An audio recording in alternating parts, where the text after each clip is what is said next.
October 18వ తారీఖు శనివారము త్రయోదశి, శని త్రయోదశి, పైగా ధన త్రయోదశి కూడా చాలా విశేషమైనటువంటి రోజు.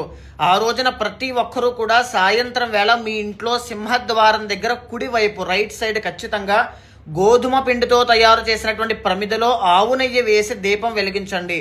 దీన్నే యమదీపము అంటారు. దీన్ని ఎవరైతే వెలిగించి అదే దీపాన్ని యమధర్మరాజుగా భావించి పూజిస్తారో ఇంట్లో మీ నాన్నగారికి కానీ, అమ్మగారికి కానీ, యజమానికి కానీ, కుటుంబ సభ్యులకి కానీ, మీకు కానీ ఆయుష్ దోషాలు ఏవైనా ఉంటే అవన్నీ తొలగించేస్తాను అని చెప్పి యమధర్మరాజే వరం ఇచ్చారు. కాబట్టి తప్పకుండా దీపాన్ని వెలిగించండి, ఆరాధన చేయండి.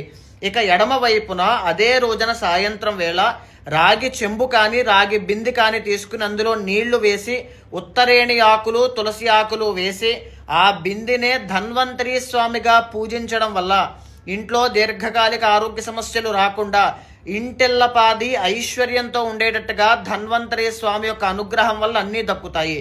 అదే రోజు సాయంత్రం లక్ష్మీదేవిని, కుబేర స్వామిని పూజించడం వల్ల రుణ బాధలు కానీ, ఆర్థిక సమస్యలు కానీ ఉంటే ప్రతి ఒక్కటి కూడా తొలగిపోతాయి.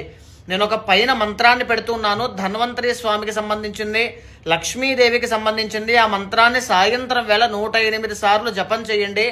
100% రిజల్ట్ అనేటువంటిది కనబడుతుంది. అక్టోబర్ 18వ తారీఖు శనివారము త్రయోదశి, శని త్రయోదశి, పైగా ధన త్రయోదశి కూడా చాలా విశేషమైనటువంటి రోజు. ఆ రోజున